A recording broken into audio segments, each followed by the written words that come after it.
Mes chers enfants, mes bien chers frères, tandis que Jésus bénissait ses disciples, il se sépara d'eux et il était emporté au ciel. Voilà ce que nous dit saint Luc dans l'évangile de ce jour où nous célébrons le mystère de l'ascension de notre Seigneur Jésus au ciel. Le mot ascension, c'est le même mot que ascenseur. Jésus monte au ciel avec son corps de chair, faisant entrer pour la première fois dans le sein de la divinité, dans le sein de la très sainte Trinité, l'humanité. Lui, Jésus, qui est Dieu et homme à la fois, est monté avec son corps, son âme et sa divinité, bien sûr dans le ciel, faisant entrer cette humanité pour toujours dans le ciel.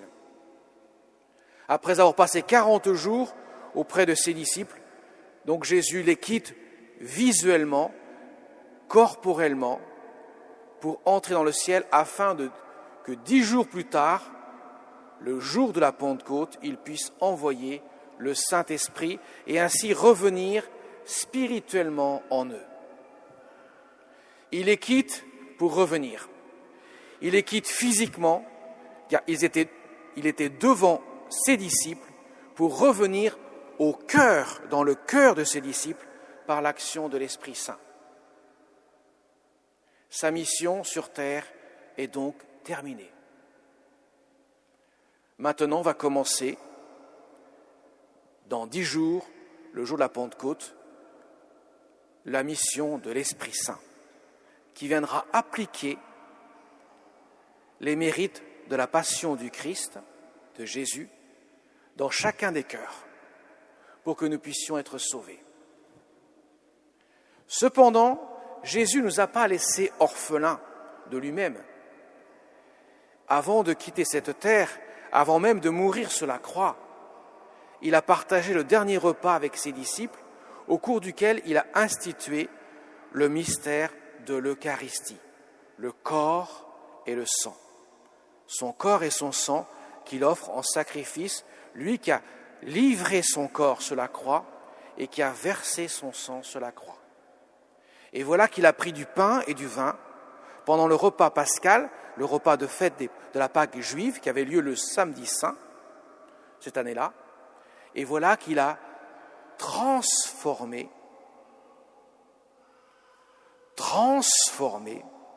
l'être du pain, l'être du vin, autrement dit ce qui est le pain, ce qui est le vin, en son corps et en son sang, tout en gardant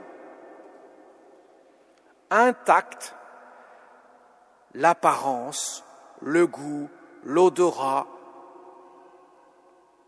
le toucher du pain et du vin. Autrement dit, ce que nos sens peuvent percevoir.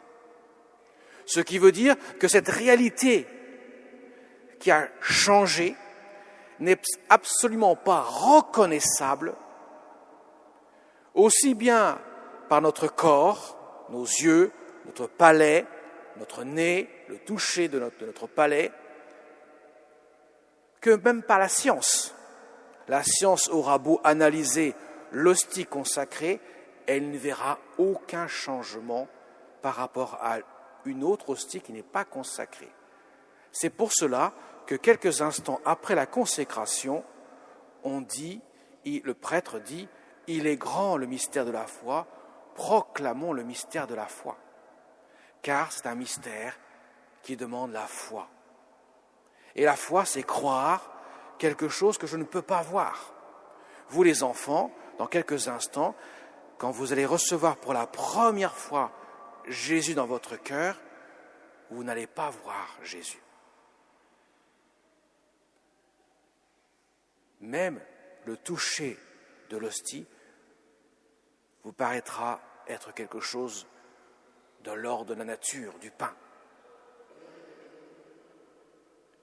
Cependant, vous le savez maintenant, ce n'est plus du pain, c'est le corps de Jésus. Parce que le prêtre, lui qui a reçu par son ordination le pouvoir de dire les paroles de la consécration, c'est-à-dire « ceci est mon corps livré pour vous, ceci est mon sang versé pour vous », il va le dire sur le pain et le vin qui vont devenir le corps et le sang de Jésus. Car ce mystère est un mystère de foi, il nous fait grandir donc dans la foi. Il nous est donné pour que Dieu puisse demeurer en nous, habiter notre cœur par sa présence. Vous les enfants, en recevant le corps de Jésus, et comme il est ressuscité, vous recevrez aussi en même temps son sang, son âme et sa divinité, vous allez être habités par Jésus, par sa présence, qui viendra donner dans votre cœur son amour infini. Il vient nous toucher en profondeur dans notre être de chair pour que nous puissions être transformés par lui, par son amour. Le but étant que nous puissions vivre de sa vie. Car la vie chrétienne, mes chers enfants, c'est de vivre avec Dieu. C'est de vivre de Dieu.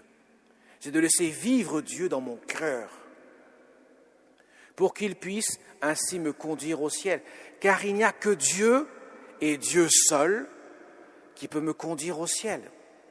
Je ne peux pas aller au ciel comme je peux aller à un endroit en prenant une voiture.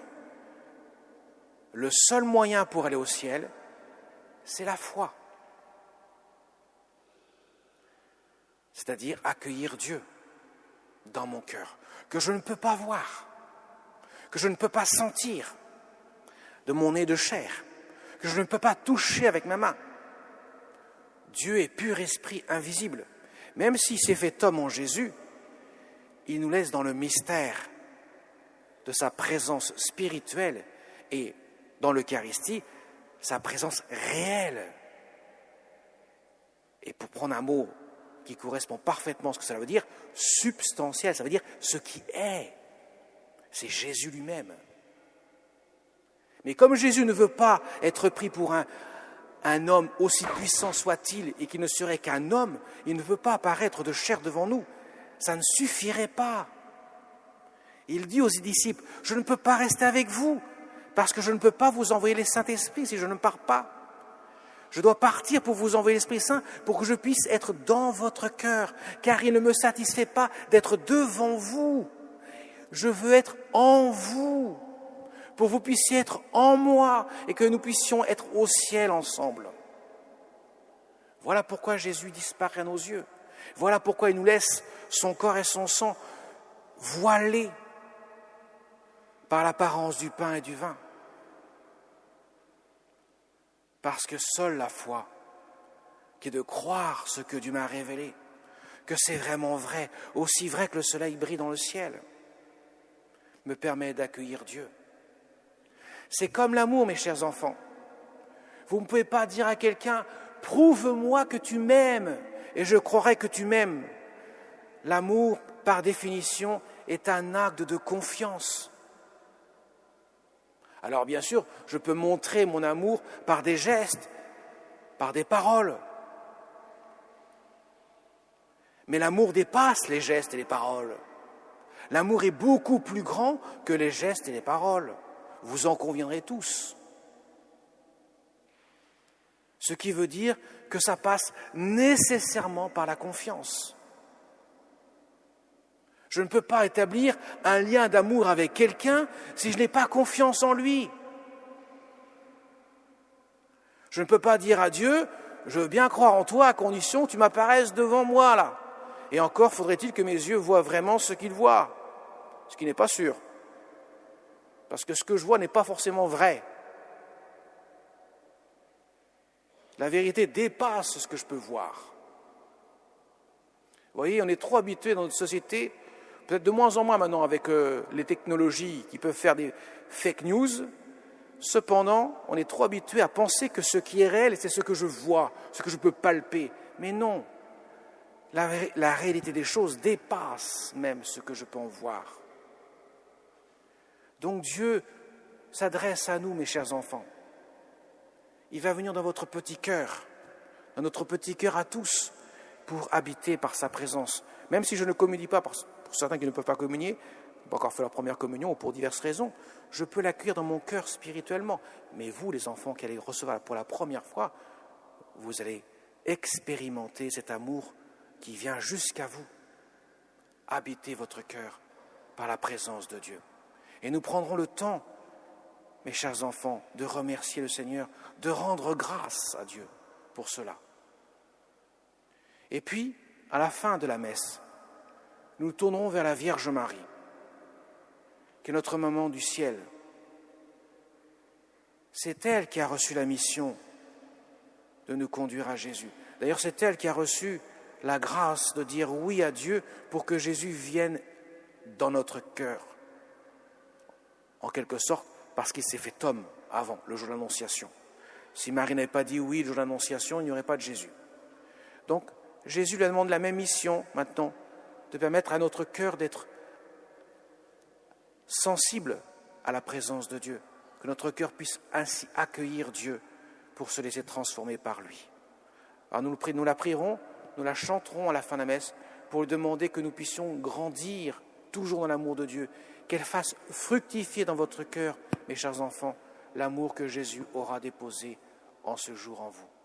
Et que vous puissiez ainsi, à chaque communion que vous recevrez, grandir dans l'amour de Dieu.